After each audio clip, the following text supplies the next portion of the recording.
everybody. I'm happy. Welcome, this is Andersen Opus 33, number 13, lucky number 13. As always, I'll play it for you first and then talk about it. There's lots to talk about in this one. It's one of my favorites, but it is very difficult. It's a stamina builder. So let me go over to the metronome, turn that on. All right. Pray for me, guys.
All right.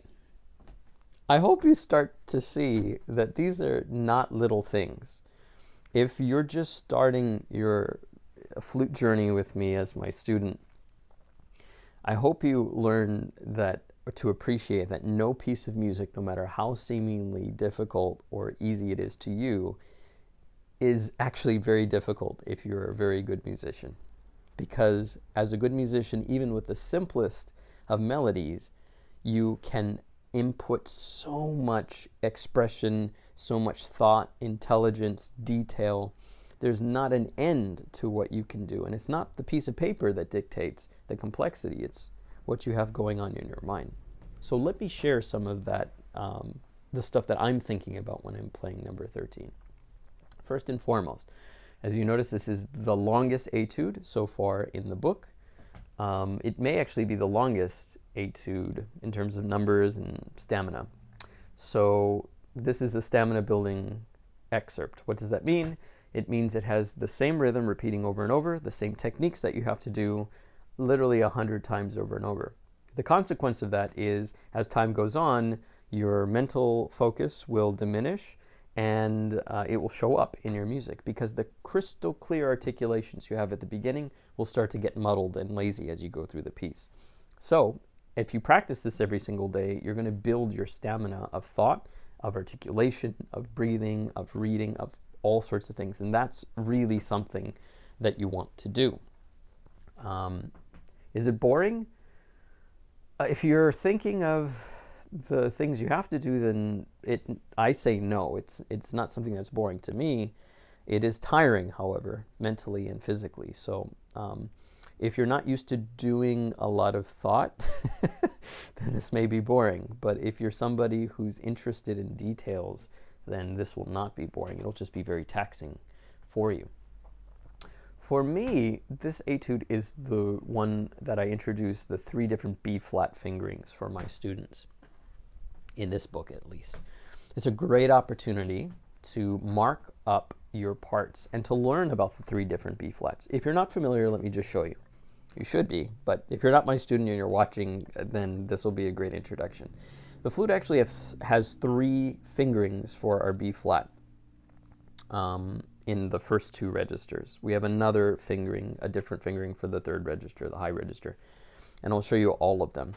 The most common fingering you'll find in a book is the thumb, first finger in your left hand, and your first finger, of course, pinky on the bottom. We call this the B flat 1 and 1 because you have a 1 up here and a 1 down there. Now, the second B flat fingering, you can actually finger a B natural, which is just the thumb and the first finger in the left hand, and move your thumb over to the B flat key.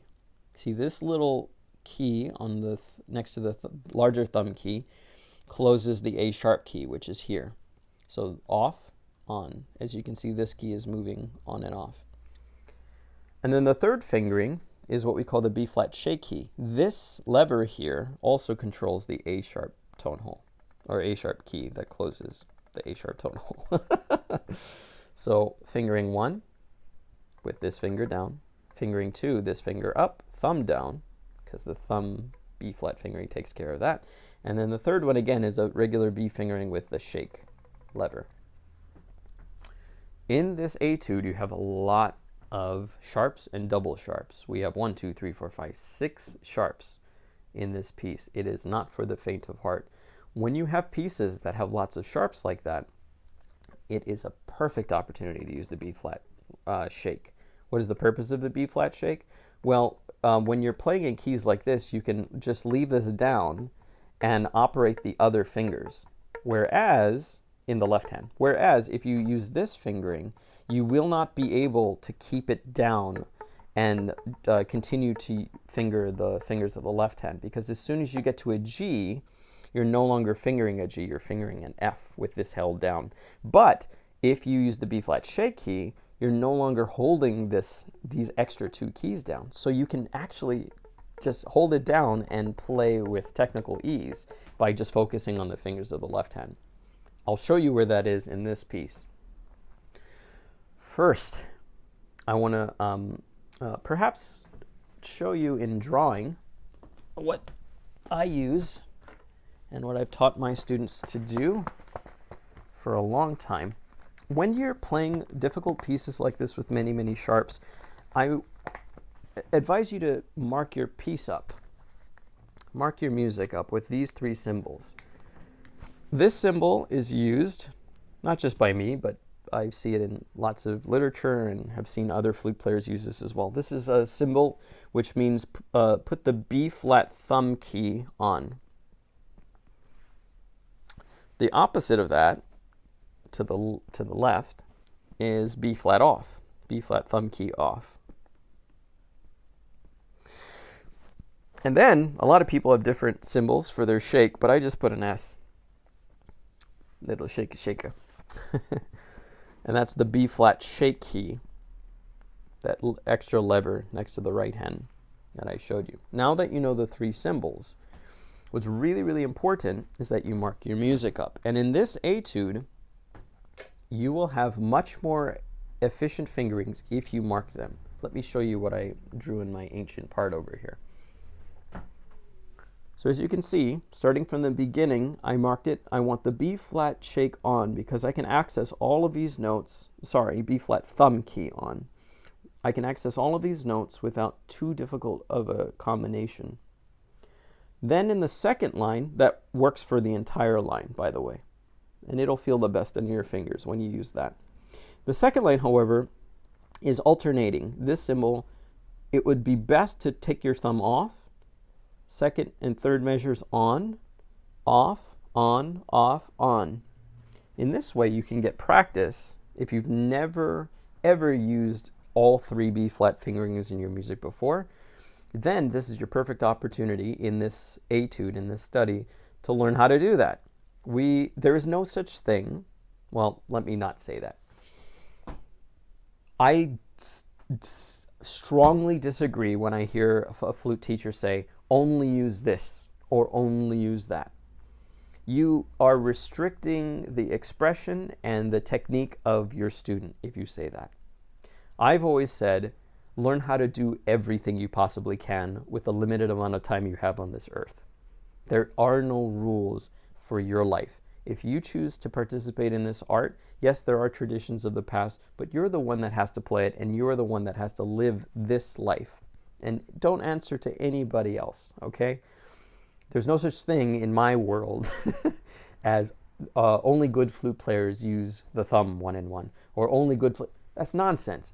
Learn as much as you can, and then when you learn everything we teachers have to teach you, take it beyond and become better flute players so that you can teach the next generation even cooler tricks. Okay? That's my little rant about that one. But don't limit yourself. Please learn as much as possible and go beyond. So in this case, with my students, I teach you how to efficiently put your thumb on and off. So it's not a weird thing for you anymore. In the third line, off, on. Here I find it very, very useful at this D sharp, D sharp, B sharp, and the F double sharp to use the B flat shake key. And you can use that for all of these measures. Fourth line here is the recapitulation of the theme. Not recapitulation of the form, but just a repeat of the theme, the A theme. And we do the same thing. You mark it up. Now let me bring your attention here where the music starts to get difficult and different. You either have the choice of keeping the thumb B flat on the entire time or using your shake key. So for people who only practice with the thumb and very rarely use the shake key, when they actually have to use it in certain situations, it won't be practiced, and so it won't sound as good.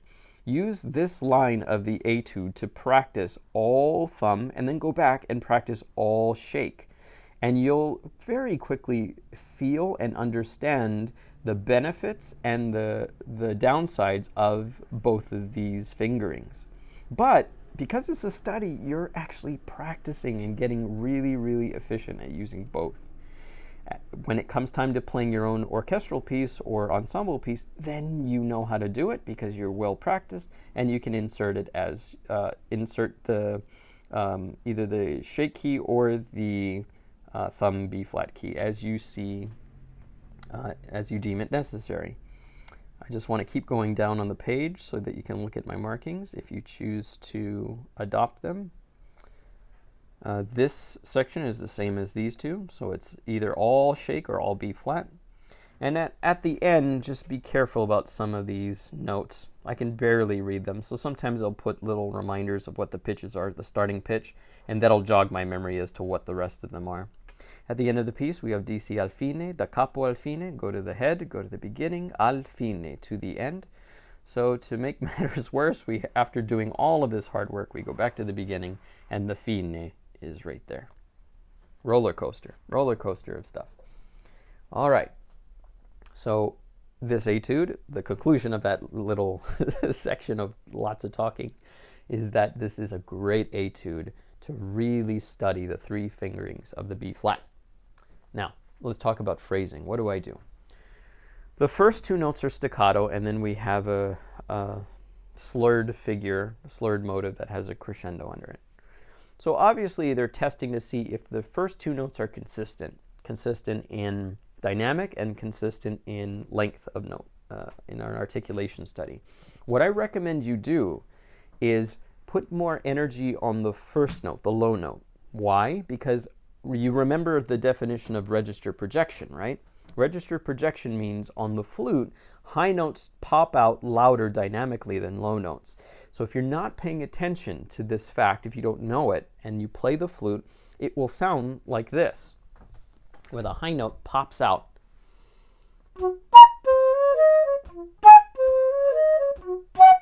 And we don't want that. At least we want them to be equal. But in order for them to be equal, you have to think the first one louder and the second one softer, and they'll even themselves out. Next thing, get them to be the same length. Remember, keep the buttons in your shirt the same size. Same concept here.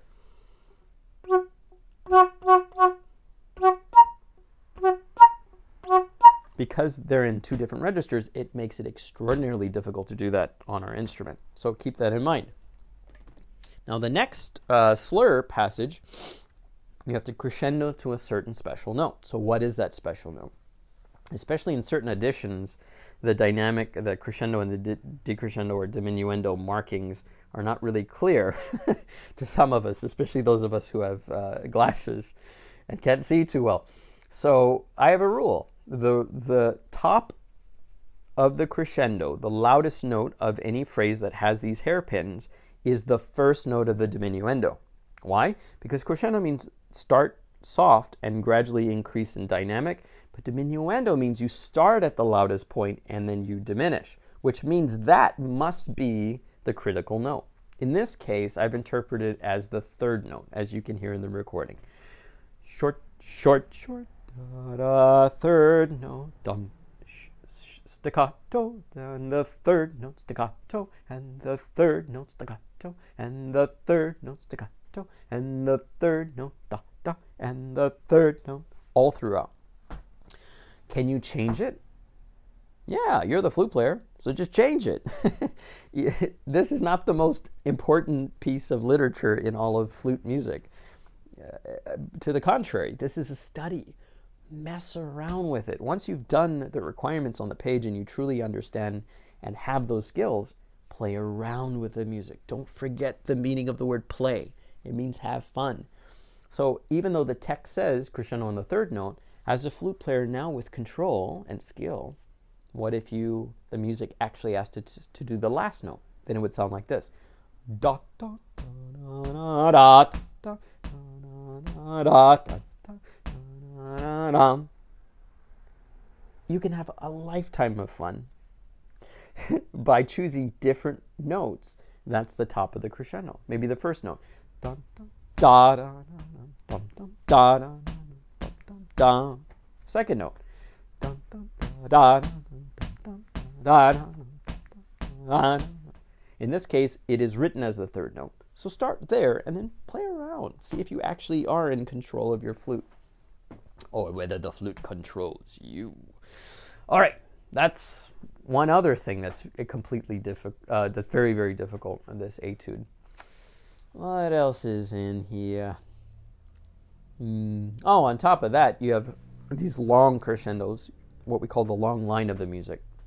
I love chromaticism in music, where it goes the main melodic notes of the line last for maybe 8 measures, perhaps sometimes longer than that. In this case, you have some chromaticism further in the middle of the piece. So if I were to play them long, the staccato notes, you'll be able to hear the melody.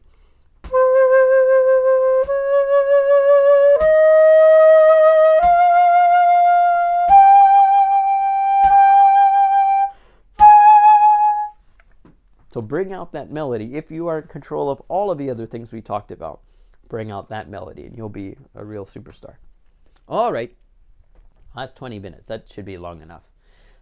Good luck with this etude. It's one of my favorites, but if we're to be quite honest, it is very, very, very difficult, even for professional players, to get all of those details all at once. But at least you know about them now, and you can pick and choose what you want to focus on. When I was a young warthog, when I was a young boy, I participated in a master class of James Galway. He came to Los Angeles, and I remember it was the stamp dedication of Henry Mancini, who was a close friend of Sir James, and Sir James Galway came to the Opera House, which is the Dorothy Chandler Pavilion, and 100 flute players, little students, played Pie in the Face Polka with James Galway. And I was one of those little guys out there.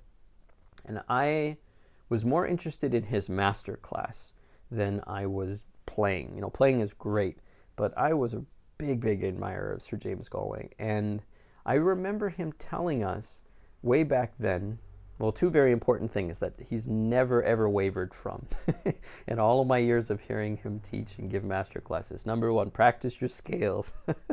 Number 2, Andersen etudes are quite difficult, but you don't have to go at them all at once. You know, if you know what they're about, what you're studying in a very serious way, then pick a little bit of it and master that to the highest degree. And James Galway taught me that a long time ago, and I'm very, very grateful that I heard that and I was close enough to pick that little nugget of wisdom up, because it did help me out a lot. If you try to play the entire difficult piece and you don't do any of it correctly, then you've wasted your time. So please don't waste your time when doing this. Please take maybe the first line and try to get all of those things that I told you that I expect. And then if you can do that, then you're in very, very good foundation. You have a solid foundation for the rest of this piece and all of music for the rest of your life. It's not a competition, ladies and gentlemen. This is a journey to become smarter and to become a greater expresser of the human condition. We need to be better people. We need to be more honest people, and looking inwards to ourselves and being more critical of ourselves first and foremost, rather than instinctually blaming somebody else, you know, or our instrument. This is a great lesson to learn, and it's a great thing to try for in life. So I will stop talking. Enjoy this very difficult etude number 13, and I'll see you next time for the next one. Take care. Bye-bye.